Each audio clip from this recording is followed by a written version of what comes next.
Hola gente y muy buenas, si estás buscando formas de mejorar tu programación en Python, quédate en este vídeo porque te voy a dar 7 trucos para mejorar tu código y que sea más legible y más rápido. Así que comenzamos con el consejo número 1. Evita usar los bucles for de toda la vida. Siempre que puedas utiliza list comprehension o métodos de secuencias como map y filter que suelen ser más rápidos. Son construcciones de Python diseñadas específicamente para hacer loops de manera más eficiente. En general estas construcciones son más rápidas que los bucles for porque debido a que están implementadas en C los hace bastante más rápido al ejecutar. Por ejemplo, si quisiésemos aumentar los números que hay en este array en una unidad, podríamos o bien hacerlo con un bucle for, pero si queremos hacer un código muchísimo mejor, vamos a utilizar la función map y le vamos a sumar 1 a cada número, que va a ser mucho más rápido y además más legible. Consejo número 2. Utiliza la función enumerate. Si queremos obtener el valor y el índice de un elemento de una lista, la función enumerate te permite iterar sobre una lista y obtener el índice de cada elemento al mismo tiempo. Esto es mucho más eficiente que usar el range de toda la vida y luego acceder a la lista con el índice, ya que esto requiere 2 operaciones en lugar de una. Consejo 3. Utiliza la función zip para iterar sobre múltiples listas al mismo tiempo. Si queremos recorrer 2 listas a la vez, lo más recomendable va a ser casi siempre utilizar la función zip. Esta nos va a permitir recorrer los 2 elementos de cada lista uno por uno a la vez, en vez de utilizar un for e ir accediendo por el índice.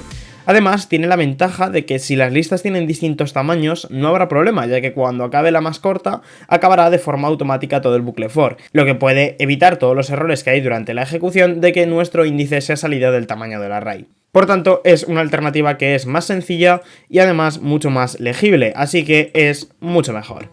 Consejo 4. Utiliza la función join. Cuando tengamos varios strings que queramos juntar en un mismo string general, utilizar el operador suma es ineficiente en Python debido a que crea un nuevo string en cada sumando. En su lugar, puedes usar la función join para unir una lista de strings en un solo string. Además, que tiene la ventaja de que puedes pasarle el array directamente. Consejo 5. Utiliza la función sorted en lugar de sort. Imaginemos que dentro de una función o un loop necesitamos tener ordenada una lista de forma momentánea, pero no queremos que quede modificada la lista. La función sort modifica la lista original y la ordena de manera permanente, lo que puede ser un problema si no queremos que se ordene la original, y por lo tanto tendríamos que hacer una copia y ordenar ese mismo array. Pero esto es mucho más ineficiente que utilizar la función sorted, que nos devuelve una lista ordenada sin modificar la lista original. Consejo 6. Utiliza variables locales en lugar de acceder a variables globales. Acceder a variables globales dentro de una función o un bucle puede ser ineficiente, ya que Python tiene que buscar la variable en el espacio de nombres global en cada iteración. En su lugar, puedes usar una variable local declarada dentro de la función o del bloque de código donde esté el loop. Esto evita el sobrehead de la búsqueda en el espacio de nombres global y puede mejorar el rendimiento. Y finalmente, el consejo número 7. Utiliza la función break en lugar de usar una bandera booleana. Usar una bandera booleana para terminar un loop puede ser ineficiente, ya que requiere comprobaciones adicionales en cada iteración, para ver si la bandera ha cambiado de valor. En su lugar, puedes utilizar la función break para terminar el loop tan pronto como se cumpla una condición. Esto evita las comprobaciones adicionales y puede mejorar el rendimiento.